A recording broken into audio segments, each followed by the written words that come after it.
Vendredi 24 avril, j'aimerais revenir sur les 4 tendances que j'ai mentionnées précédemment en ce qui concerne l'évolution de l'Église au cours de ce temps de confinement qui dure maintenant depuis plus de 5 semaines.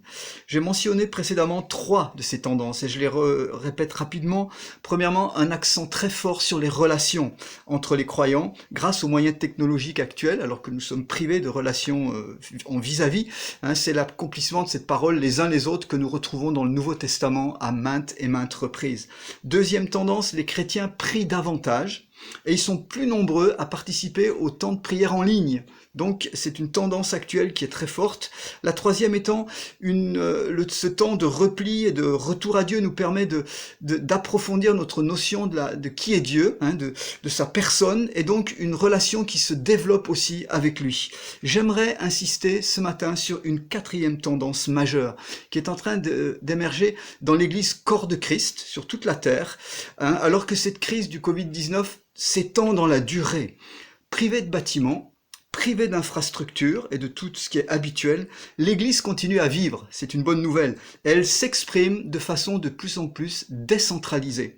Je voudrais expliquer cela. Si on entrevoit l'Église de demain, on doit réfléchir sur cette expression plus décentrée ou plus décentralisée, avec le même appel pour toucher tous les hommes, pour amener les gens à la connaissance de Jésus-Christ et en particulier les plus faibles, les plus démunis qui sont autour de nous.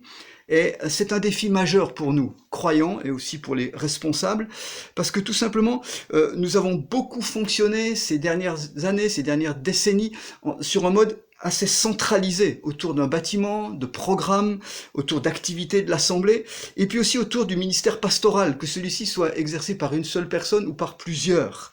Or, avec cette crise, est en train de revenir à la surface un ancien paradigme que nous retrouvons dans le Nouveau Testament, c'est cette notion d'église décentrée. Je m'explique, l'église n'est pas un bâtiment, c'est un corps. On a l'habitude de le prêcher, mais là on le vit. Très clairement, l'Église n'est pas un lieu en particulier, ce sont des personnes, des pierres vivantes, nous le savons aussi.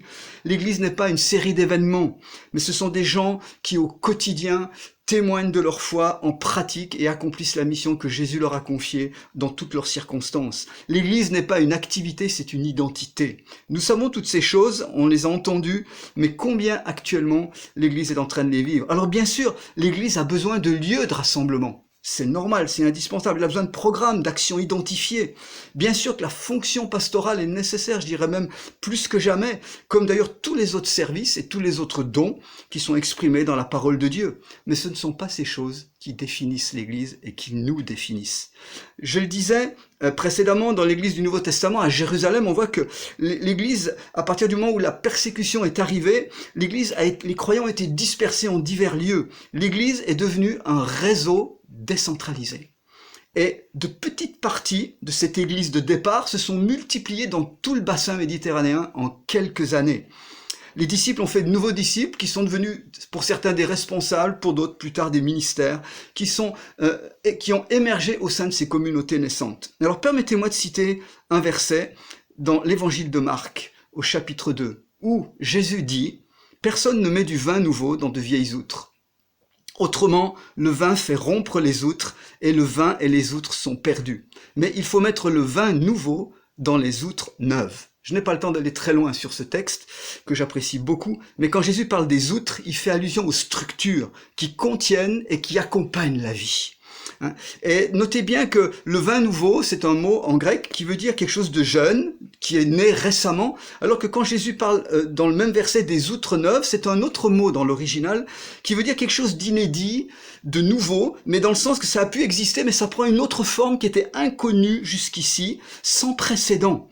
Aujourd'hui, bien-aimés, nous ne sommes pas dispersés géographiquement comme les premiers croyants, nous ne sommes pas persécutés comme eux, nous sommes seulement retenus chez nous, pour quelque temps, mais nous sommes contraints à un recentrage. Alors qu'allons-nous en tirer? Réfléchissons. Comment les responsables d'Église vont-ils transformer certaines solutions provisoires adoptées récemment, innovées, dans des processus durables, qui vont être des actions positives à long terme, peut-être même des réformes dans votre assemblée? Comment chacun d'entre nous, en tant que croyants, pouvons-nous nous impliquer pour ne plus seulement être consommateurs de programmes, mais de réels participants, des co-acteurs dans le développement des relations comme nous le faisons actuellement, des co-ouvriers dans les initiatives, étant impliqués dans l'expression que nous allons donner à l'Église dans les temps qui viennent.